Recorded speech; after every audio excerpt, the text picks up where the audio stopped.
I am Arthur Sterling.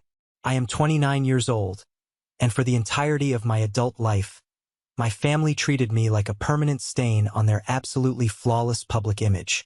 Just a few months ago, while I was sitting quietly at an incredibly expensive French restaurant for my older brother's engagement dinner, my parents explicitly told his incredibly wealthy fiancée that I was a lost cause.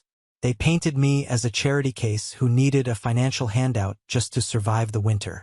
They openly laughed at my expense in front of a private dining room full of people. They mocked my cheap clothes. They mocked my ambition. They mocked my very existence, reducing my life's work to a pathetic joke. But there was one massive, undeniable secret they did not know. The stupid little computer hobby they were relentlessly making fun of was actually Quantum Nexus, a global logistics technology firm that had just been valued in the billions. And the high-powered Silicon Valley investor they were trying so desperately to impress, my brother's beautiful, ruthless new fiancée, had been aggressively begging my legal team for a meeting for 8 straight months. Today, the tables have completely turned, and the family that once treated me like absolute garbage is actively begging me to save their crumbling financial empire from total ruin. Before I tell you exactly how I dismantled their arrogance piece by piece, hit that like button if you believe that karma never misses an address. And do not forget to let me know where you are watching from in the comments below. I read every single one of them. Now, let's go back to the exact moment the nightmare peaked. The air in the private wine cellar room of Le Jardin smelled of aged oak, expensive truffles, and suffocating old money arrogance. This was not a restaurant where you just walked in and asked for a table. This was a place where the waiters wore pristine white gloves, the menus did not list any prices, and the maitre d' knew exactly how much your real estate portfolio was worth before you even handed over your coat. My father, Richard Sterling, leaned across the crisp, heavily starched white tablecloth. He gestured toward my brother Preston's new fiancée, Victoria, with his signature practice charm dialed all the way up. It was the exact same fake, sugary warmth he used when he was trying to convince wealthy, grieving widows to hand over their late husband's inheritance, or when he was aggressively pitching a new real estate development at the local HOA meeting. He pointed his heavy crystal wine glass directly at me, the expensive ruby liquid swirling dangerously near the rim. He told Victoria not to mind me. He called me their permanent work in progress. He said I was still trying to find my footing in the real world, speaking about me as if I were a confused toddler taking my first steps rather than a 29-year-old man sitting right across from him. Victoria did not offer a polite smile. She was a senior partner at a massive venture capital firm in Silicon Valley, a woman who brokered 9-figure deals before her morning coffee. She possessed sharp, incredibly intelligent eyes that missed absolutely nothing. She was dressed impeccably in a tailored charcoal blazer, her posture rigid and fiercely professional. She just stared at me across the table, her brow furrowed slightly, a tiny crease forming above her nose, as if she were trying to solve a highly complex mathematical equation. She was evaluating me, not with the suffocating judgment of my family, but with a strange, clinical curiosity that I could not quite read. My parents had built a boutique wealth management firm in Chicago completely from the ground up. They were titans in their own minds, rulers of a very specific, very shallow kingdom. My older brother, Preston, was the undisputed golden child. He followed perfectly in their footsteps, wearing custom-tailored designer suits that cost more than my first car. He leased flashy European sports cars, wore watches that cost as much as a suburban house, and spoke entirely in hollow corporate buzzwords. Their entire world was loud, incredibly polished, and entirely obsessed with perception. They measured human worth by the size of your base salary, the exclusivity of your country club memberships, and the designer label meticulously stitched into the lining of your jacket. If you did not have a high-yield college fund to brag about or a massive stock portfolio to leverage, you were essentially invisible to them. You simply did not matter. And then there was me. I never wanted to manage portfolios or siphon management fees from hardworking people's retirement accounts. I wanted to build something real. I wanted to disrupt a broken, archaic industry that relied on outdated spreadsheets and endless bureaucracy. So, I started my own company from the corner of my drafty, incredibly small studio apartment on the wrong side of the city. My life was the quiet, relentless hum of a server rack, fueled by stale black coffee, cheap instant noodles from Walmart, and endless sleepless nights staring at thousands of lines of code. To my family, my strict refusal to attend their endless charity galas and my faded, comfortable thrift store sweaters were not sacrifices for a startup. They were undeniable, concrete proof that I was a complete failure. They did not just misunderstand my choices. They were profoundly, deeply ashamed of me. At that dinner table, surrounded by vintage wine bottles, the insults kept coming, relentless and sharp. My mother, Eleanor, reached across the table and patted my hand. The gesture was dripping with a pitying condescension that burned my skin worse than a physical slap. Her nails were perfectly manicured, her wrists dripping in heavy diamond bracelets paid for by other people's management fees. She told Victoria with a tragic, theatrical little sigh that I was just tinkering with a computer thing. She made it sound like I was playing with building blocks in a sandbox. Preston chimed in immediately with a smug, deeply punchable grin. He adjusted his imported silk tie, a gift from a client he had recently overcharged. He proudly announced to the table that they had generously offered to get me a basic internship at their firm. He said I could be answering phones, fetching coffee, and filing paperwork just to get me used to a professional environment. But, he added with a sneer, I stubbornly liked my freedom. He made the word freedom sound like a highly contagious disease. Victoria tried to steer the conversation into something productive. She turned her sharp gaze directly toward me, her voice easily cutting through the noise of my family's endless self-congratulatory chatter. She asked me what kind of project I was working on, specifically inquiring about what market gap my software was trying to fill. Before I could even open my mouth to answer her, my father cut in. He waved his hand dismissively in my direction, a gesture of total disrespect, as if swatting away a pesky, irrelevant fly. He told her not to bother asking because it was incredibly boring. He said I was just building some app, one of a million useless apps out there in the world. He sighed deeply, a heavy sound meant to convey to Victoria that my very existence was a heavy, tragic cross he heroically carried on his broad, successful shoulders. They proceeded to discuss me for the next 10 solid minutes as if I was not sitting right across from them. They painted a vivid picture of a lost, deeply confused boy who refused to grow up, a parasitic drain on their perfect, wealthy legacy. I felt the heat rising in my cheeks. My jaw tightened so hard I felt a dull ache radiating through my molars. I gripped my linen napkin under the table, but I said absolutely nothing. I simply focused on the cold condensation sliding slowly down the side of my crystal water glass. I knew exactly who I was. I knew exactly what was sitting securely in my corporate bank account. But I let them talk. I let them dig their own graves, shovelful by condescending shovelful. To truly understand how I maintained my absolute, icy composure in that freezing dining room while my own blood tore me apart, you have to know what it is like being a silent ghost in your own home for over 2 decades. I thought the worst of their betrayal was buried in the past. I thought I had seen the lowest depths of their cruelty. I was incredibly, dangerously wrong. The suffocating dinner at Le Jardin was not an isolated incident. It was just the grand finale of a lifetime of quiet dismissals and highly calculated humiliations. Growing up in the Sterling household meant you were only as valuable as your last quantifiable, publicly brag-worthy achievement. Preston was the star high school quarterback, the aggressive debate team champion, the golden son who secured a massive college fund from our grandparents and parlayed it into an Ivy League degree. He was the absolute poster child for their flawless parenting. I, on the other hand, was the quiet kid who took apart broken radios to see how the circuits worked. I preferred the predictable, logical company of motherboards over country club socialites, and I spent my weekends writing complex code in the damp basement while they attended golf tournaments.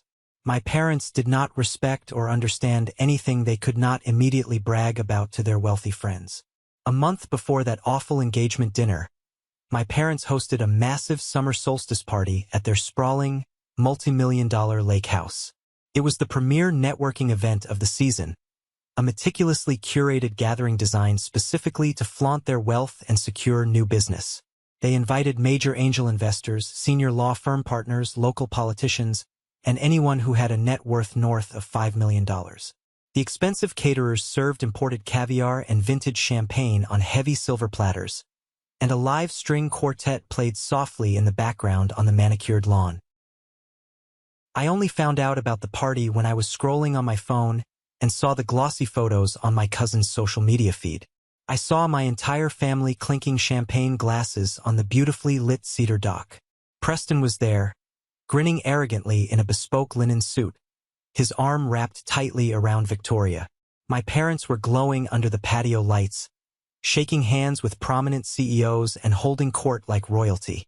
Everyone was there. Everyone except me. When I called my mother the next morning to ask why I was so blatantly excluded from a family event, her voice was light, breezy, and utterly devoid of any genuine guilt. She called me sweetheart, her tone dripping with that fake, saccharine sweetness she usually reserved for difficult, high-net-worth clients. She claimed they simply did not want to overwhelm me. She said it was a very high-level crowd with lots of highly technical talk about global markets, volatile interest rates, and aggressive real estate acquisitions. She actually had the unmitigated nerve to say she did not want me to feel inadequate surrounded by so much towering success. Inadequate. That specific, razor-sharp word burned a permanent hole directly through my chest. It was not a simple oversight. They did not just forget to mail me an embossed invitation. It was a deliberate, calculated quarantine. They were actively protecting their pristine, highly profitable brand from the stain of my perceived mediocrity. They honestly thought my presence, my lack of a six-figure salary, and my cheap, unbranded clothes would ruin their chances of landing a lucrative commercial real estate deal or securing a new, incredibly wealthy client for their wealth management firm. But the quiet, private exclusions were absolutely nothing compared to the public humiliations. The public executions of my character were always much sharper, specifically designed to elevate their own status by stepping directly on my neck. I vividly remember the 4th of July barbecue the previous year. We were standing on the patio of our wealthy neighbor's sprawling estate, a massive property with perfectly manicured lawns, a private tennis court, and a pristine infinity pool. My father was holding court by the massive, custom-built outdoor grill, surrounded by his most important business associates. Among them was Mr. Henderson, a very prominent, highly feared lawyer who controlled a massive family trust fund and handled high-profile, incredibly messy divorce and custody cases for the city's elite. My father bellowed loudly over the sound of the crackling fire and the popping fireworks, proudly announcing to the entire patio that Preston was officially taking over the firm's highly lucrative Asia accounts next quarter. He bragged endlessly about Preston's massive promotion, inflating the actual numbers to make it sound even more impressive than it already was. Then, Mr. Henderson, simply trying to be polite and inclusive, turned his attention to me. He asked what Arthur was up to these days. My father chuckled. It was a rich, booming sound that echoed across the stone patio. He made actual air quotes with his perfectly manicured hands, still holding the heavy stainless steel grilling tongs. He told the entire group of wealthy men that I was still desperately finding myself. He said I was playing around with little computers in a basement somewhere, waiting patiently for the real world to finally knock on my door and wake me up. The entire group erupted in genuine, booming laughter. My father used my entire life as a cheap, easy punchline to make himself look like the benevolent, incredibly patient patriarch dealing with a deeply disappointing, eccentric son. Right at that exact, humiliating moment, Preston pulled up to the sweeping circular driveway in a brand-new, slate-gray Porsche 911. He revved the engine aggressively loud, ensuring every single person stopped what they were doing to admire his expensive new toy. He stepped out, tossing the keys carelessly to the hired valet, and walked over to the grill with that signature, infuriatingly arrogant smirk plastered across his face. He clapped me hard on the shoulder, his grip a little too tight, leaning in close so only I could hear him over the chatter. He told me that maybe if I stopped playing with my little computer toys and got a real job with a real salary, I could afford to buy the tires on his new ride. I drove home that night in my 10-year-old, heavily dented sedan. The check engine light was glaring brightly on the dashboard, and the air conditioning was completely broken, blowing hot air into my face. My father's mocking laughter rang endlessly in my ears, echoing in the hot, stagnant air of the car. It was the unmistakable, heartbreaking sound of my own blood telling the world I was an absolute joke. I gripped the cheap plastic steering wheel until my knuckles turned completely white, my fingernails digging painfully into my palms. I did not yell. I did not violently punch the dashboard. I made a silent, unbreakable, ironclad vow right then and there. I would build a corporate empire so massive, so undeniably powerful, that it would cast a permanent, freezing shadow over their entire world, and I would do it without ever asking them for a single solitary dime. That searing, deep-rooted pain became my ultimate fuel. When my parents were sitting at Thanksgiving dinners discussing their upcoming luxury ski vacations to Aspen, I was intensely researching global supply chain inefficiencies. When Preston was loudly bragging about his massive year-end holiday bonuses, I was quietly networking with brilliant software engineers on anonymous coding forums late into the night. I learned very early on that achieving massive success in absolute silence is the deadliest, most effective weapon against people who desperately thrive on noise and constant validation. But prolonged isolation makes you vulnerable. It creates a desperate, gnawing hunger for any small scrap of genuine family connection. And that brings me to Uncle Charles.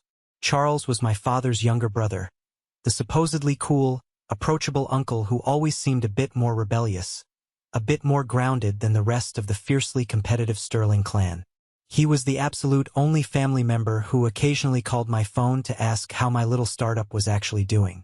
He would drop by my terrible, cramped apartment, bring me a decent cup of black coffee, listen to my endless struggles with rising server costs, and pat me warmly on the back. I genuinely thought I had one true ally in the family. I was so totally blinded by my desperate need for support that I never stopped to question his true motives. I poured my entire heart out to Charles. I told him about my grand ambitions, my complex technical hurdles, my deep fears of failure, and my wild dreams of landing a major corporate client. He would nod sympathetically, telling me to keep pushing forward, assuring me that I was on the brink of something truly great. I thought he was my safe harbor in a family entirely made up of sharks. I was about to find out that the harbor was heavily rigged with explosives, and the uncle I trusted was the exact person holding the detonator. The early, grueling days of Quantum Nexus were brutally hard, a true, relentless trial by fire. I partnered with a brilliant, highly eccentric lead engineer named Marcus, and we practically lived in my tiny, poorly ventilated apartment. We survived on cheap ramen noodles, slept in shifts on the hard hardwood floor, and coded until our eyes burned and our fingers physically cramped. We were building an incredibly complex AI-driven predictive network that could perfectly optimize global shipping routes in real time. It was a revolutionary system capable of instantly predicting severe weather patterns, tracking port delays, and calculating fluctuating fuel costs, effectively saving massive logistics companies billions of dollars annually. We were incredibly close to a massive, industry-altering breakthrough, but we were completely and utterly out of money. The exorbitant server hosting fees were actively drowning us. My personal credit cards were completely maxed out.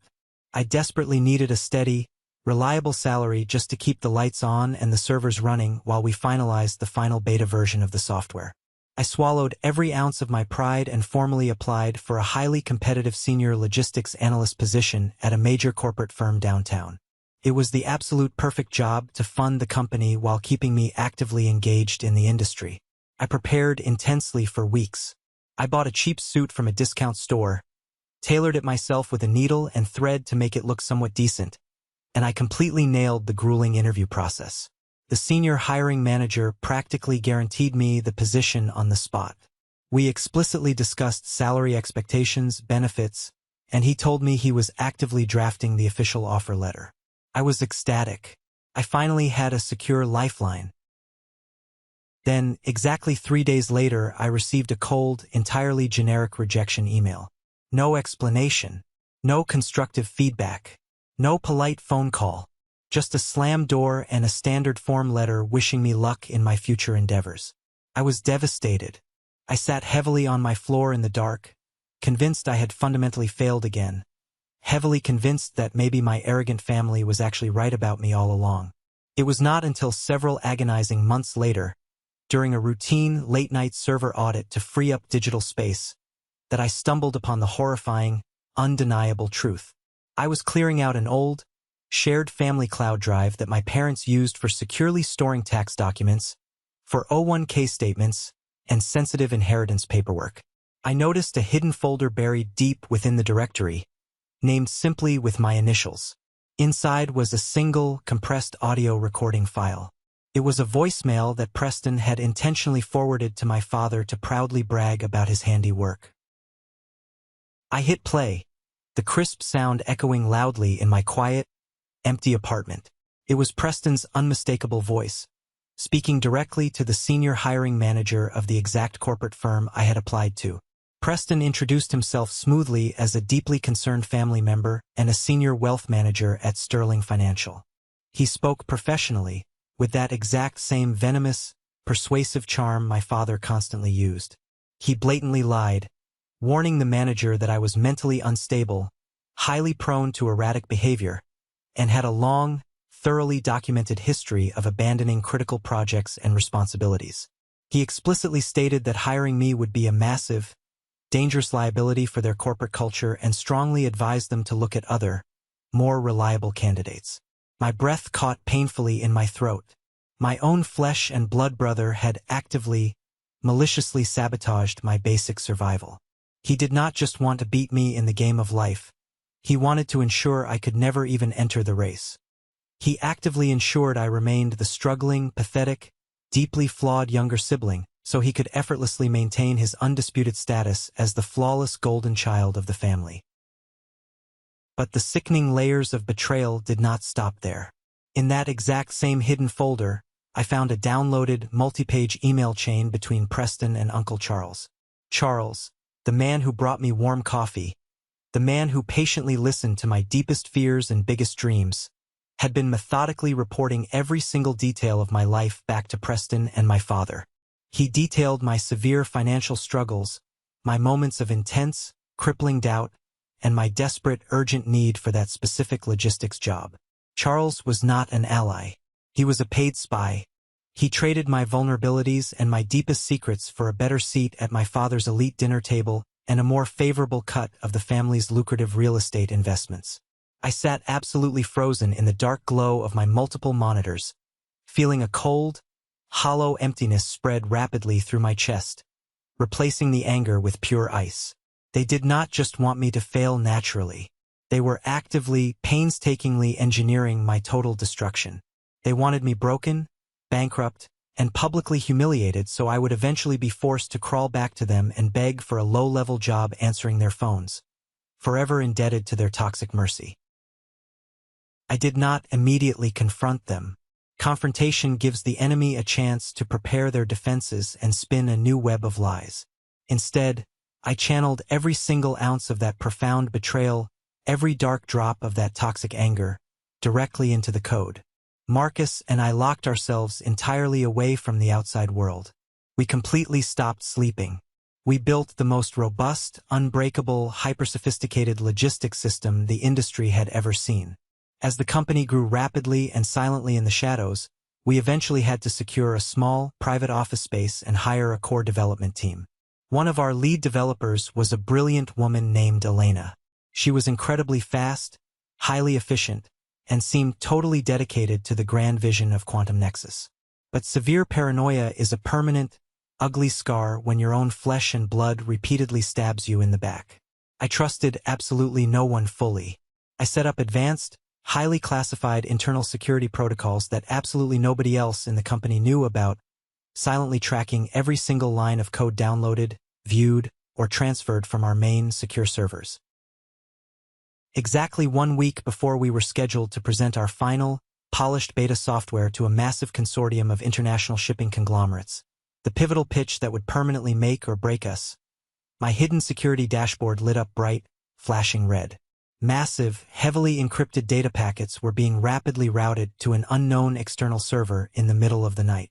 I tracked the complex IP address meticulously. It belonged directly to a dummy shell company owned by David, the aggressive, cutthroat CEO of our absolute biggest competitor in the logistics software space. Elena was actively stealing our proprietary source code. She was planning to sell our entire company's brain to a rival just days before our biggest pitch, likely for a massive, life-changing payout that would set her up for a comfortable early retirement. I did not panic. I did not scream, throw things, or call the police in a frantic rage. I walked calmly over to Elena's desk the very next morning. She looked up from her dual monitors, offering a sweet, perfectly innocent smile. I calmly asked her to step into the glass-walled hallway for a brief private chat. I handed her a thick, freshly printed file containing the exact, undeniable logs of her midnight data transfers, the precise IP routing traces, and a comprehensive draft of the massive, multimillion-dollar lawsuit my aggressive corporate lawyer had prepared 30 minutes prior. I looked her dead in the eyes, my voice entirely steady and barely above a whisper. I told her that the heavily encrypted code she had spent the last 3 hours frantically downloading the night before was actually a sophisticated decoy package heavily embedded with aggressive, self-replicating malware. I told her that if David even tried to open that file on his secure network, it would completely wipe his entire development server and irreversibly fry their expensive hardware. I fired her on the spot and informed her, with absolute chilling certainty, that if she ever spoke the name Quantum Nexus again, or contacted anyone in the logistics industry, I would bury her in so much legal debt her future grandchildren would be paying off the lawsuit. She turned a sickening shade of pale, her hands visibly shaking uncontrollably as she grabbed her designer bag and ran out of the building without uttering a single word of defense. I walked back into the main office, poured a fresh cup of black coffee, and told Marcus we had a massive pitch to win. That was the exact, defining moment I realized the scared little boy desperately seeking his family's approval was completely, utterly dead. I was a CEO now, and I was completely ready for war. 3 agonizing days before Preston's extravagant, highly anticipated engagement dinner at Le Jardin, the absolute silence in my apartment was deafening. My phone buzzed aggressively on the wooden desk, shattering the quiet focus of my morning. I looked down at the caller ID glowing on the screen. It was Preston. I stared at the screen for a long, heavy moment, my heart rate steady, before finally swiping to answer. He did not say hello. He did not ask how I was doing or if I was healthy. He launched straight into his typical condescending, highly commanding tone. He told me the engagement dinner was coming up this weekend and he knew things were probably incredibly tight for me, financially speaking. He actually chuckled over the line, a dry, deeply mocking sound that made my jaw clench tight enough to crack a tooth. He generously, arrogantly offered to wire me exactly $500. He told me to take the money and go buy a suit that did not look like it came from a cheap charity donation bin or a clearance rack at a discount store. He explicitly stated, in a voice absolutely dripping with unearned arrogance, that he wanted me to look somewhat presentable for Victoria. He said first impressions mattered in his world, and he simply could not have his struggling, eccentric, financially unstable brother ruining his flawless image in front of a major Silicon Valley powerhouse. Presentable. The deeply insulting word echoed loudly in my mind. He did not want to help me. He had zero desire to see me succeed. He wanted to curate me. He wanted to buy a cheap prop that fit neatly into the background of his perfect, wealthy, carefully constructed life. He wanted to ensure the expensive family portrait did not have any ugly, unpolished blemishes. I kept my voice dangerously calm, completely devoid of any emotional reaction that he desperately craved. I thanked him for the generous offer but politely, firmly declined, stating I already had something perfectly appropriate to wear. He pressed the issue aggressively, his tone shifting instantly from mocking to deeply irritated. He insisted he just wanted everything to be absolutely perfect and that I shouldn't be stubbornly proud about accepting a little family charity. I assured him, with absolute icy certainty, that everything would be exactly as it should be. I hung up the phone without waiting for his response and dropped the device onto the desk. What Preston did not see What none of them ever bothered to ask or care about for even a single second was the actual, undeniable reality of my life. While they were playing doubles tennis at the exclusive, members-only country club and loudly bragging about their clients' mutual fund returns in the locker room, I was on 4 in the morning conference calls with lead software developers in Zurich and senior logistics executives in Tokyo. While they were stressing over the specific floral arrangements and the strict seating charts for a pretentious dinner party, I was sitting in boardrooms closing a massive Series B funding round with a fierce consortium of international investors who clearly saw the absolute global dominance potential of Quantum Nexus. I turned my attention back to my massive, ultra-wide computer monitor. Displayed brightly on the screen was the final, legally binding corporate term sheet. The digital signatures were fully verified. The virtual ink was completely dry. Quantum Nexus had officially secured $40 million in Series B funding. The new corporate valuation of my company was now significantly, staggeringly higher than my father's entire wealth management firm, his diverse real estate holdings, and Preston's massive trust fund all combined. The profound irony was so thick, so incredibly potent, I could practically taste it in the stale air of my office. I had operated under a strict, ironclad non-disclosure agreement for many long months. The aggressive financial press knew the company name, they knew the revolutionary logistics product, and they definitely knew the massive valuation numbers, but they did not know the face or the name of the founder. I was known exclusively in the tight-knit, highly secretive industry circles simply as the Ghost of Chicago. I actively let the wild rumors swirl. I let the intense mystery build the hype, driving the company's valuation even higher with every passing week. And now the NDA was officially lifted. A major, highly respected investigative journalist at Bloomberg had reached out weeks ago, painstakingly piecing the complex puzzle together through obscure corporate filings and anonymous insider tips. I had finally granted the exclusive in-depth interview, formally confirming my true identity and my absolute sole ownership of the groundbreaking technology. The massive front-page feature article was scheduled to drop online exactly on the night of the engagement dinner, timed perfectly to the minute. I walked slowly to my small, cramped closet and intentionally bypassed the few decent, tailored suits I actually owned. I reached past the silk ties and the crisp, expensive dress shirts I saved for board meetings. I grabbed a plain, slightly faded, dark gray sweater. It was completely clean, it was neat, but it was far, far from a recognized designer label. It was exactly the kind of cheap, unremarkable clothing my family deeply despised, the kind of clothing that clearly signaled complete failure in their shallow, highly superficial world. I pulled it over my head and stood looking at my reflection in the full-length mirror. I did not look like a freshly minted billionaire tech founder. I looked exactly like Arthur Sterling, the ultimate family disappointment. And that was exactly the image I wanted them to see. I wanted them to feel vastly, undeniably superior. I wanted them to climb to the absolute peak of their blinding arrogance and self-importance.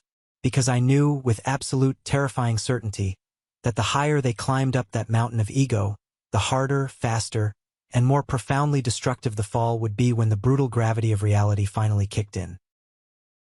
I grabbed my keys, my wallet, and walked out the heavy apartment door. The crisp, cool evening air hit my face as I hailed a yellow cab, directing the driver toward the upscale downtown restaurant district. I knew exactly what toxic environment was waiting for me inside the heavily guarded private room of Ljardin. I knew the snide comments, the dramatic eye rolls, the fake, condescending pity, and the suffocating, heavy judgment were all perfectly prepared and ready to be served maliciously alongside the ridiculously expensive wine and the imported caviar. I sat quietly in the back of the rattling cab, watching the bright city lights blur past the scratched window. My heart was completely, unnervingly steady. There was absolutely no lingering fear left in my body, no crippling anxiety about seeking their validation or approval. There was only a cold, sharp, deeply exhilarating anticipation. I was about to walk directly into the exact center of the eye of the storm, perfectly calm, perfectly aware that I was finally holding the lightning in my own 2 hands, ready to strike the ground and burn their entire illusion to ashes. I stepped out of the back of the rattling yellow cab and stood firmly on the pristine, sweeping cobblestone entrance of Ljardin. The crisp, biting evening wind of Chicago whipped around the tall buildings, but the restaurant itself seemed to exist in a completely different, heavily insulated climate. The heavy, polished mahogany front doors, adorned with intricate brass handles, were immediately held open by a perfectly postured greeter wearing a meticulously tailored tuxedo that undoubtedly cost significantly more than my very first car. I gave the elegant hostess the name for the private family reservation, and she guided me smoothly and silently through the crowded, dimly lit main dining floor. The entire restaurant hummed with the quiet, expensive, highly exclusive murmur of Chicago's absolute financial elite. Men in bespoke, hand-stitched Italian suits and women dripping in subtle, incredibly expensive diamond jewelry dined gracefully under massive, imported crystal chandeliers that cast a warm, golden glow over the room. I was led down a softly lit, heavily carpeted hallway toward the highly exclusive, heavily guarded wine cellar room reserved exclusively for VIP guests who spent thousands of dollars on a single Tuesday night. The thick, heavy oak door was standing slightly ajar, letting a sliver of light spill into the corridor. I could hear my father's booming, highly theatrical, completely fake laugh echoing into the quiet space before I even stepped my foot inside the private dining area. I took a deep breath, centering my mind, and walked in slowly. I took my designated seat at the far, isolated end of the long, heavily decorated dining table. The interpersonal dynamic in the room was exactly, perfectly as I had anticipated during my long, quiet cab ride across the city. My father, Richard, was actively, aggressively holding court at the absolute head of the table, exactly where he always demanded to sit. His heavy, solid gold luxury watch caught the dim, ambient light every single time. He gestured broadly to emphasize a point in his endless, self-serving stories. My mother, Eleanor, sat immediately to his right, playing the role of the devoted, supportive matriarch. Her posture was completely rigid, her spine perfectly straight, and her smile was entirely artificial and strained as she nodded along to whatever boring, self-aggrandizing anecdote my older brother, Preston, was currently reciting for the room. Preston sat right next to his fiancée, Victoria, his arm draped casually and heavily over the back of her expensive chair in a blatant, primitive display of territorial ownership. Uncle Charles was there too, sitting quietly at the far edge of the table, gently swirling and sipping an incredibly expensive vintage Cabernet. He was acting exactly like the supportive, grounded, relatable family member while secretly, deeply enjoying the toxic, oppressive hierarchy he had helped aggressively maintain by feeding my secrets to my father. The first two extravagant courses, a delicate beef tartare and a perfectly seared scallop dish, were slowly, methodically cleared away by silent, highly efficient waiters who moved around the private room like absolute ghosts wearing pristine white cotton gloves. The insults and the subtle, razor-sharp digs at my personal expense had been flowing steadily alongside the imported French wine for over an hour and a half. My father had spent a solid 20 minutes loudly discussing a high-profile, incredibly messy divorce case one of his wealthy wealth management clients was currently going through. He specifically, gleefully bragged to the table about how the man's ruthless corporate lawyer had aggressively, strategically, and successfully protected his massive commercial real estate portfolio and his offshore accounts from his soon-to-be ex-wife during the bitter, highly publicized custody battle over their 3 children. He actively used the tragic, broken family story to forcefully segue into a long, entirely unsolicited lecture about the extreme importance of protecting valuable family assets and securing ironclad prenuptial agreements. While he delivered this lecture, he kept looking directly down the length of the table at me, staring at my cheap thrift store sweater, acting as if I were a literal, imminent parasitic threat to their precious generational wealth. My mother then seamlessly chimed in, smoothly shifting the dinner topic to a recent, lavish, highly attended funeral they had gone to for a prominent local politician. She did not express a single ounce of genuine grief, sadness, or basic human sympathy for the grieving widow or the children. Instead, she spent 10 full minutes aggressively dissecting the massive financial inheritance the man had supposedly left behind. She leaned in close, lowering her voice conspiratorially, and aggressively gossiped about the vicious legal fight that was currently, inevitably brewing among the ungrateful heirs over a massive estate in the Hamptons. It was entirely, profoundly sickening to witness firsthand. My family viewed every single human interaction, every personal tragedy, every marriage, and every milestone purely through the cold, calculating, deeply cynical lens of financial gain and social leverage. To them, people were not actually human beings with feelings and souls. They were simply walking, breathing financial portfolios to be managed, ruthlessly exploited, or entirely ignored if their net worth was not high enough to matter. Preston, feeling the desperate, burning need to reclaim the center spotlight from my parents' endless stories, began bragging loudly and aggressively about his absolute latest corporate promotion at the family firm. He aggressively inflated his new base salary figures for the entire table to hear, tossing out massive numbers, and boasted loudly about the massive, unprecedented year-end holiday bonus he was supposedly expecting in a few short months. He looked directly at Victoria, his eyes hungry, desperate, and pleading for her validation and her impressed reaction. But Victoria simply offered a tight, incredibly polite, completely unreadable nod. She was a woman who was absolutely not easily impressed by flashy, fabricated numbers or men wearing expensive suits bought with their father's money. She built actual world-changing technology empires. She did not just passively manage other people's money and skim a hefty percentage off the top for doing absolutely nothing of real value. Then, exactly as I knew he eventually would, Preston turned his crosshairs directly onto me. He needed a target to elevate himself, and I was the designated punching bag. He asked me how my little, pathetic computer hobby was going, his voice dripping with heavy, unbearable, suffocating condescension. He loudly suggested, with a mocking, cruel smirk plastered across his face, that I should really look into getting a real, stable job with a reliable corporate salary and a matching 401k plan before I hit my 30s and became completely, hopelessly unemployable to the rest of civilized corporate society.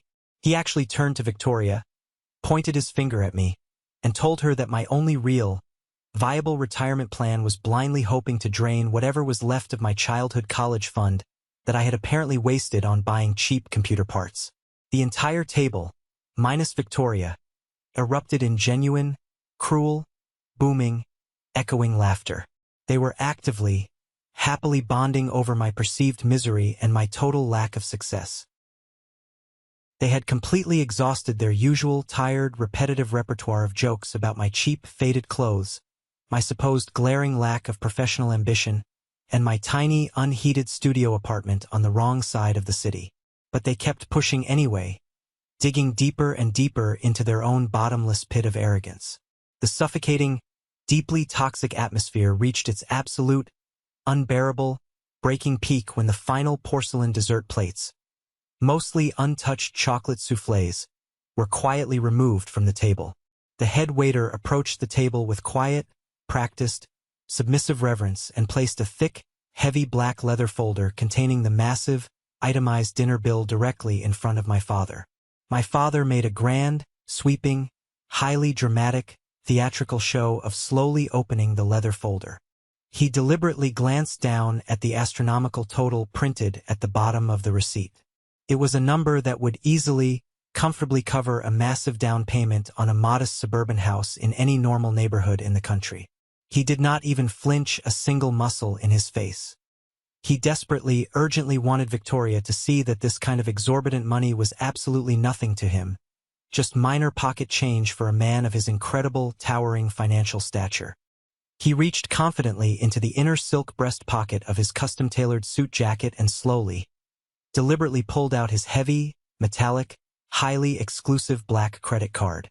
He placed it carefully, almost religiously ceremoniously, on top of the printed receipt, leaving it exposed, ensuring the waiter and every single person sitting at the long table saw exactly what kind of raw, unfiltered financial power he wielded in this city. He then looked directly down the length of the long table at me, fixing me with a stare. He put on a deeply tragic, entirely fake, condescending smile of paternal concern that made my stomach physically turn with absolute, bitter disgust. He told me, his voice projecting clearly, not to worry about pitching in for the customary 20% tip for the waitstaff.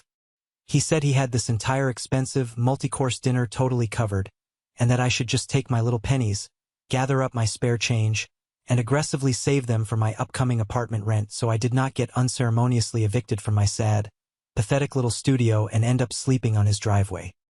He spoke loudly, his booming voice echoing harshly off the stone walls of the private wine cellar, intentionally ensuring that the waiters clearing the glasses and the sommelier standing near the oak door heard every single humiliating, degrading word he spoke.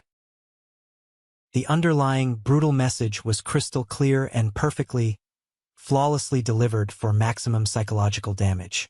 You are the permanent, unfixable charity case. You are a massive, embarrassing financial burden to this perfect family. You are fundamentally not one of us, you never have been, and you never, ever will be. I did not break eye contact with him for a single fraction of a second. I did not shrink down in my heavy wooden chair. I did not blush, and I did not look away in profound, expected shame. I just nodded slowly, once, my face a completely unreadable, frozen, unbreakable stoic mask. I let the heavy silence stretch out. I let the sheer, suffocating, blinding arrogance of his statement hang heavily in the air between us, polluting the room. The silence in my throat felt incredibly, terrifyingly powerful, exactly like a fully loaded, high-caliber weapon that I was simply waiting for the perfect, highly calculated second to discharge directly into their reality. I knew exactly what was currently sitting securely in my corporate bank accounts at that very moment. I knew exactly what the Bloomberg financial homepage looked like at this very exact second, broadcasting my identity to the entire financial world. I was entirely, completely, profoundly at peace in the absolute center of their manufactured, toxic, pathetic little storm. Victoria had been quietly, intensely, silently watching this entire horrific, abusive family dynamic play out all evening long. She had barely touched her second glass of expensive, imported wine. Her sharp, highly analytical, piercing eyes darted rapidly and intelligently between Preston's arrogant, highly punchable smirk, my father's bloated, completely unchecked ego, my mother's deeply complicit, enabling silence, and my absolute, unsettling, unwavering quiet calm. She was a brilliant woman who made a very lucrative, highly successful living reading complex people, evaluating ambitious founders under extreme pressure, and spotting absolute, hollow frauds from a mile away. She could clearly see the deep, irreversible, toxic rot at the very core of the Sterling family foundation. She finally, deliberately placed her heavy silver dessert fork down on the empty porcelain plate in front of her. The sharp, sudden metallic clink cut instantly through the smug, heavy, self-satisfied silence of the private room like a gunshot echoing in a canyon. She leaned forward, resting her elbows squarely and aggressively on the crisp white tablecloth. She entirely ignored my father.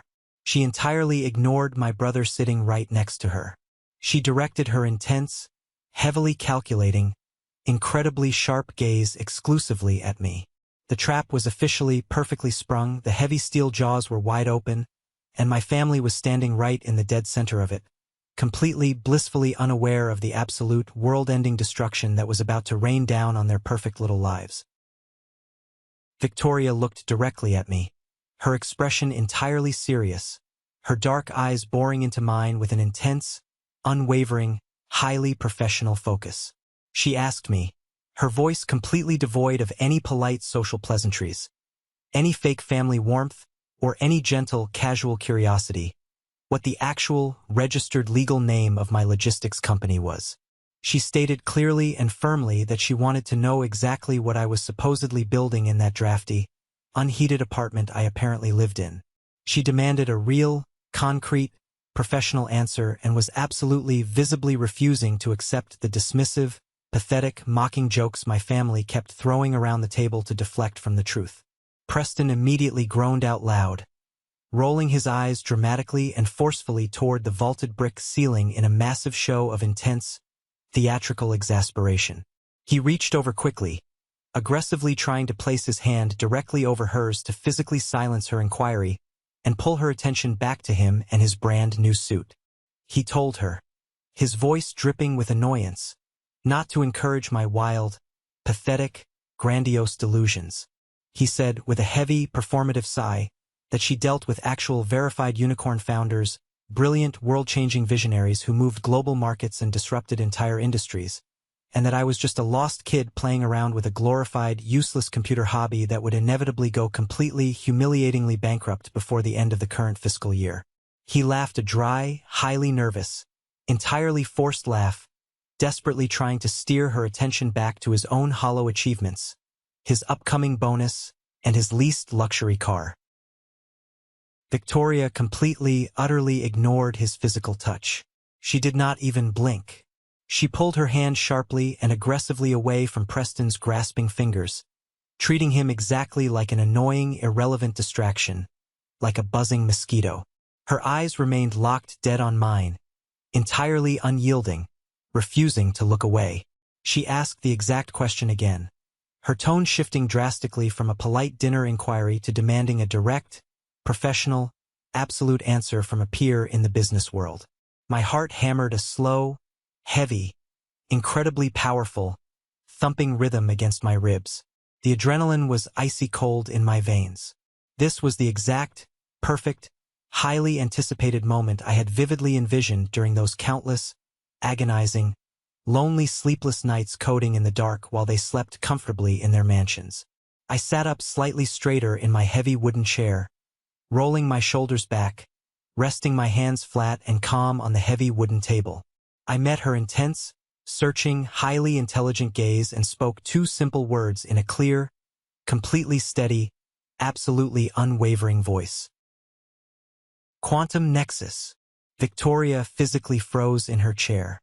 Her entire body went completely, terrifyingly rigid, as if a massive, high-voltage electrical current had just shot directly up her spine and locked her muscles in place. The polite, sophisticated, tolerant fiancé mask instantly vanished without a single, lingering trace. It was completely, instantly replaced by the ruthless, highly predatory, incredibly sharp, terrifying shark from Silicon Valley that had made her a feared multimillionaire in the venture capital world. The heavy, suffocating air in the private dining room suddenly felt completely electrified, vibrating intensely with a sudden, massive, undeniable, seismic shift in power. She repeated the name slowly, almost reverently, her voice barely a whisper but echoing loudly, the two words hanging heavy and incredibly dangerous in the quiet space. Quantum Nexus. She stared at me, her eyes widening in absolute, unadulterated, pure shock. She asked me, her voice trembling very slightly with a complex, chaotic mixture of total disbelief, sudden realization, and profound professional awe, if my actual legal corporate name was Arthur Vance Sterling. My father let out a loud, highly nervous, incredibly confused, booming laugh from the head of the table. He leaned forward aggressively, gripping his wine glass, desperately trying to reclaim control of the conversation that was rapidly, dangerously slipping from his desperate grasp. He stated loudly, almost shouting, that yes, obviously Sterling was our last name, and aggressively asked her what on earth her point was in asking such a stupid question. He was clearly intensely annoyed and deeply threatened that the spotlight had shifted completely away from him, his fake, performative generosity, and his precious, highly polished black credit card. Victoria did not even look at him. She did not even acknowledge his loud, booming voice. She looked exclusively, intensely at me with a complex mixture of absolute awe, professional terror, and sudden, undeniable, deep, genuine respect. She asked me, her voice dropping to a near, intense whisper, if I was the absolute sole founder and creator of the proprietary logistics software. She asked me if I was the ghost of Chicago, the anonymous, legendary, highly secretive tech billionaire her massive firm had been desperately tracking, researching, and begging for a simple meeting with for almost an entire, frustrating year. I simply nodded once, a slow, deliberate movement, holding her gaze perfectly. I reached calmly for my crystal water glass, the condensation cool against my fingers, and took a slow, highly deliberate sip of the iced water, letting the silence absolutely crush the room. Victoria whipped her head toward Preston so fast her dark, styled hair snapped aggressively across her tailored shoulders. Her voice rose, filling the entire room with a sharp, commanding, absolute, terrifying authority that demanded total, immediate silence from everyone present. She told Preston, her voice slicing through his ego like a scalpel, that he had explicitly, repeatedly promised to introduce her to high-level, brilliant visionaries in the city of Chicago. She told him, her voice absolutely dripping with pure, unadulterated venom and professional disgust, that her prestigious, multi-billion-dollar venture capital firm had been aggressively, desperately trying to secure a single, measly, pathetic 10-minute introductory meeting with the elusive, brilliant founder of Quantum Nexus for 8 straight, grueling months. She revealed to the entire stunned, paralyzingly silent, completely frozen table that her firm had a standing, fully authorized, board-approved offer to lead the upcoming Series B funding round with a massive, unprecedented capital injection. But, she added with a furious, burning glare directed squarely at Preston's pale face, they absolutely could not get past the ironclad, highly sophisticated, impenetrable legal firewall my elite corporate lawyers had built around my true identity.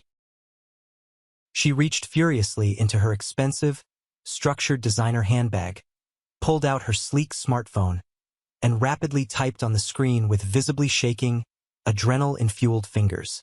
She slammed the phone face up onto the center of the crisp white tablecloth, the impact making the silverware rattle, pushing it aggressively directly toward my father and Preston. It was the live, currently updating Bloomberg financial homepage.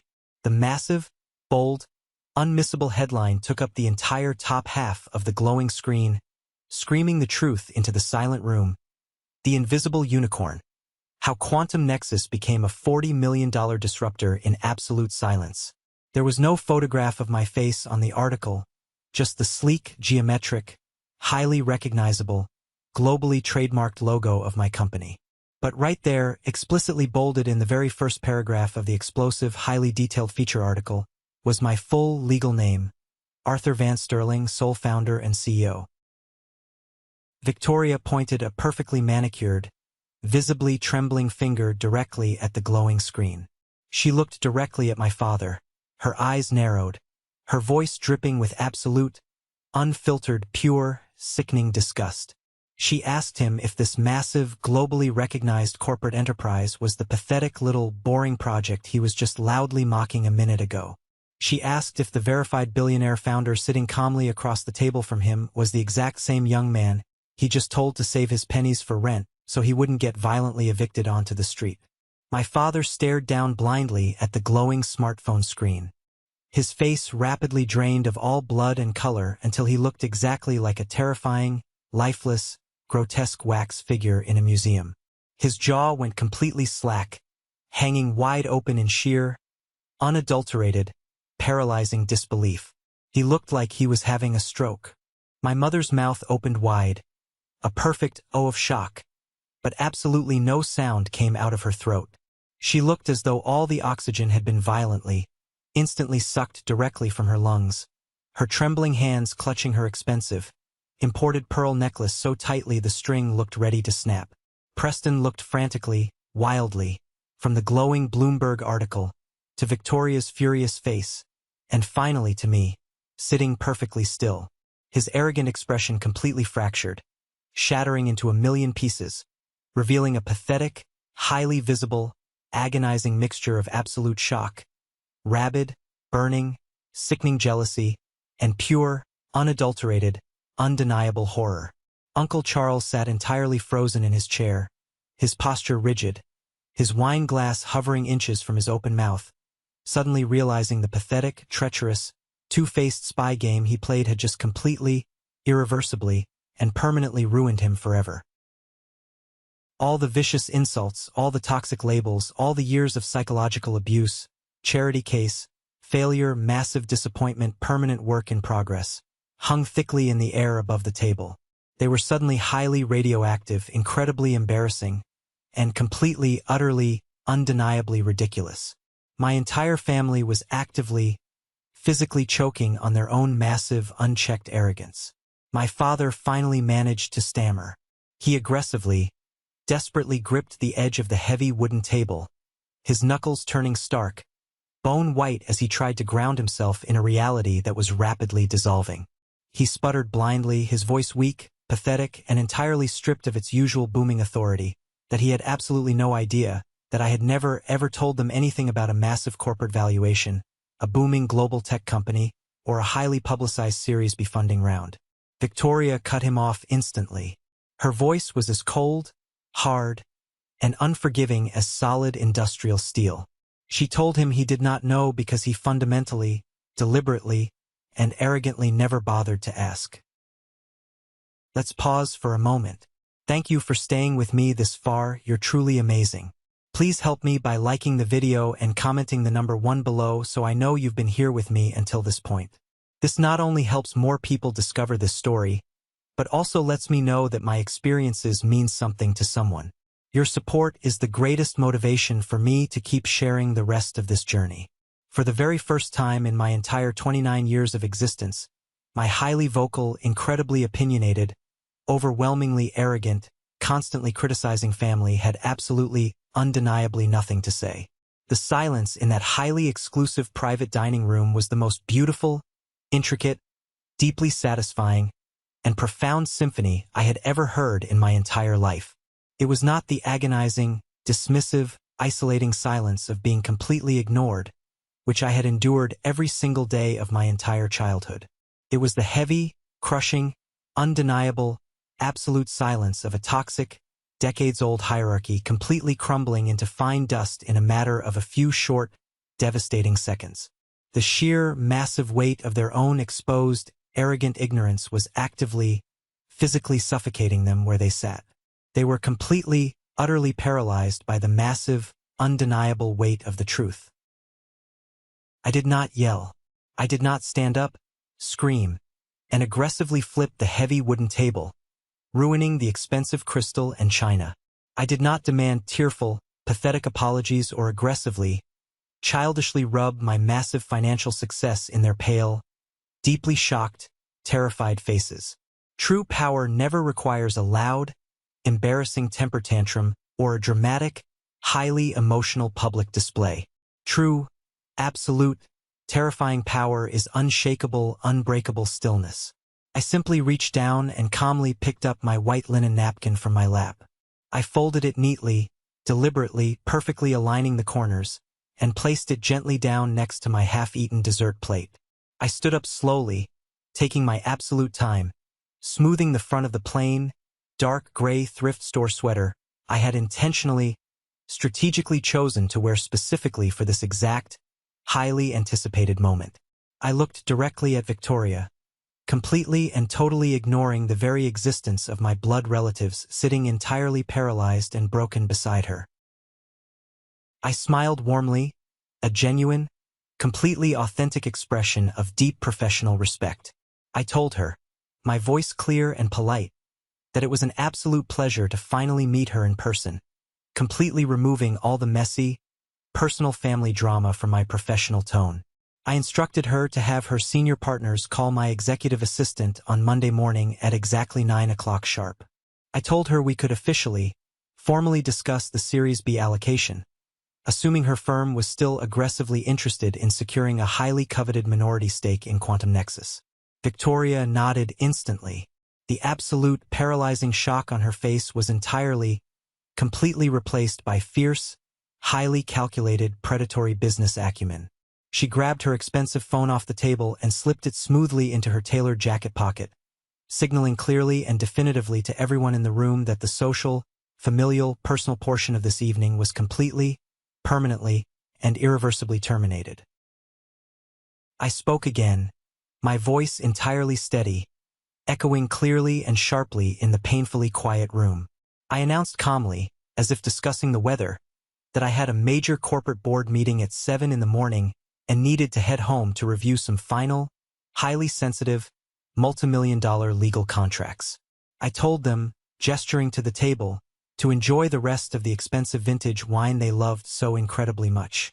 I looked directly into my father's terrified, wide, suddenly very old eyes and delivered the final, fatal, undeniable, crushing blow. I asked him to explicitly confirm that he definitely had the massive bill covered, just like he loudly, proudly, and arrogantly promised a few minutes ago. I turned my back on them and walked smoothly out of the private room. I did not look over my shoulder. The cool, crisp night air of the city hit my face as I exited the building, and I took the deepest, cleanest, most liberating breath of my entire life. The suffocating, massive weight I had carried since childhood was entirely, permanently gone. Back in the restaurant, the immediate aftermath was an absolute, unmitigated, highly destructive bloodbath. The exact moment I walked out those heavy oak doors, Victoria stood up abruptly. Her intense, palpable disgust was a tangible, heavy force in the room.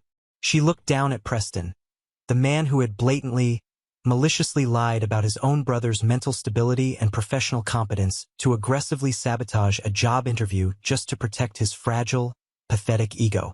She took off the massive, custom-designed, flawless diamond engagement ring. She placed it squarely and heavily in the exact center of the table, right next to the leather folder containing the astronomical bill my father was now forced to pay. She told Preston, in a voice of absolute ice, that she absolutely could not legally, professionally, or morally bind herself to a family that operated with such profound, disgusting, relentless, sociopathic cruelty. She grabbed her expensive coat and walked out without looking back once. The profound ruin did not stop there. 6 incredibly fast, highly productive months passed. While my professional life actively soared into the absolute stratosphere, breaking every projection, my family's financial reality violently, tragically crashed directly into the ground at terminal velocity. Sterling Financial was heavily, uncontrollably bleeding high-net-worth clients at an unprecedented historic rate. The highly damaging rumors of their toxic behavior, their cruelty, and their massive incompetence had spread rapidly through the city's elite circles. Preston was deeply, dangerously spiraling, heavily burdened by massive, unpayable personal debts and a rapidly crashing, utterly destroyed career. He had foolishly, arrogantly leveraged everything he owned on the absolute assumption he was marrying into Victoria's massive wealth. Desperation breeds severe, highly destructive, deeply embarrassing delusion. My father, facing the imminent, highly public, totally humiliating collapse of his boutique wealth management firm, foolishly agreed to a major, live, unedited sit-down interview with a prominent national financial news network. When the polished news anchor brought up my massive success and the global rise of Quantum Nexus, my father leaned directly into the camera lens. He completely, maliciously, and desperately fabricated a massive, easily disprovable story. He lied straight through his expensive veneers on national television, stating that Sterling Financial had provided the critical, early-stage seed funding, my entire college fund, and the strategic corporate mentorship that allowed Quantum Nexus to officially get off the ground and become a unicorn. He aggressively, pathetically attempted to publicly claim credit for my entire life's work to save his own sinking ship. Exactly 2 hours after my father's disastrous, highly fabricated, highly illegal interview aired, Victoria went live on the exact same national financial network. She was now a lead senior partner on the Quantum Nexus board of directors. She sat in the bright studio, looking fiercely professional and totally unforgiving. She methodically, ruthlessly, surgically, and entirely dismantled his entire, pathetic lie on live national television. She exposed the cold, hard, verifiable fact that I entirely self-funded the initial software development from my own meager salary, eating instant noodles, without a single solitary dime of family support. She explicitly, coldly mentioned that a massive, multimillion-dollar defamation and fraud lawsuit was already being prepared and filed by my ruthless corporate lawyers against Richard Sterling and Sterling Financial for his fraudulent public claims. It was a highly public, entirely irrefutable, completely devastating corporate execution. The stock price of the few publicly traded assets Sterling Financial held plummeted instantly, wiping out massive amounts of their remaining wealth. The villain had finally, completely, and permanently fallen by his own arrogant sword. I stand today, perfectly calm and deeply focused, in my expansive, sunlit corner office on the absolute top floor of the Quantum Nexus global corporate headquarters. The massive, spotless floor-to-ceiling glass windows offer an uninterrupted, breathtaking, panoramic view of the sprawling, busy Chicago skyline. The city looks entirely, fundamentally different from way up here. The cold, unforgiving, dirty streets where I used to walk, highly anxious and completely broke, heavily feeling the crushing, suffocating weight of my family's deep, unrelenting disappointment, now look like a complex, highly solvable, deeply fascinating grid of massive logistical opportunities waiting to be optimized. The immediate, highly predictable fallout of Victoria's devastating, surgical television interview was absolute, total, and permanent. My secure, private phone rang incessantly, vibrating across my desk for 3 straight days. It was Preston, leaving increasingly frantic, deeply desperate, pathetic voicemails begging for a short-term corporate loan, pleading with me to cover his aggressive margin calls and save his rapidly sinking, highly leveraged real estate investments. It was my mother, crying hysterically, sobbing into the receiver, pleading with me to issue a public statement defending the family honor, begging me to withdraw the massive defamation lawsuit before it bankrupted them entirely. I did not answer a single solitary call. I permanently, irrevocably blocked their phone numbers from my device. I blocked their email addresses from the corporate server. I instructed the heavy, highly trained, armed security detail at my downtown corporate headquarters to permanently, physically ban any member of the Sterling family from entering the building under any circumstances whatsoever. I drew an absolute, impenetrable, deeply necessary red line in the sand. I finally realized with complete clarity that keeping highly toxic people in your life out of a misplaced, deeply ingrained, completely fabricated sense of biological obligation is the absolute fastest, most certain way to poison your own hard-earned success. I had completely surgically cut out the deep infection, and for the first time in my entire 29-year-old life, I was perfectly, undeniably, profoundly healthy in my mind and my spirit. When I look back on the relentless cruelty, the highly calculated, deeply personal betrayals, the endless mockery, and the deeply humiliating, incredibly toxic family dinners that entirely defined my youth, I do not feel a lingering, heavy sense of tragedy or victimhood. I realize now, with absolute, unshakable crystal clarity, that their aggressive, relentless rejection was the absolute greatest, most valuable gift they could have ever possibly given me. If my father had actually genuinely handed me that pathetic, entry-level, soul-crushing internship, if Preston had actually been a supportive, loving older brother instead of a jealous, backstabbing rival, I would have been comfortably, permanently, and happily trapped in their toxic, highly superficial, incredibly shallow world forever. I would have spent my entire adult life desperately trying to measure up to their incredibly shallow, meaningless metrics of success, managing boring real estate portfolios for arrogant people I fundamentally despised, and wearing uncomfortable, itchy designer suits to fit in. Their profound, highly vocal, incredibly cruel lack of faith in me violently forced me to build an unbreakable, highly resilient, absolutely solid foundation entirely on my own 2 feet. It violently forced me to find my own brilliant, highly capable, fiercely loyal tribe, people exactly like Marcus and Victoria, who deeply value intense execution, unwavering loyalty, and undeniable, concrete reality over cheap, empty, fabricated perception. My profound purpose in life is no longer seeking basic validation from broken people who are fundamentally, psychologically incapable of giving it. My purpose is building massive, scalable solutions that actively change the entire world, and fiercely protecting the deep, quiet peace I fought so incredibly hard to secure for myself. To anyone watching this video right now who is sitting quietly, feeling entirely suffocated at a tense, angry dinner table, feeling completely invisible and entirely misunderstood. To anyone whose family treats their massive, world-changing dreams like a pathetic joke or a temporary, embarrassing phase, I want you to listen to me very, very carefully.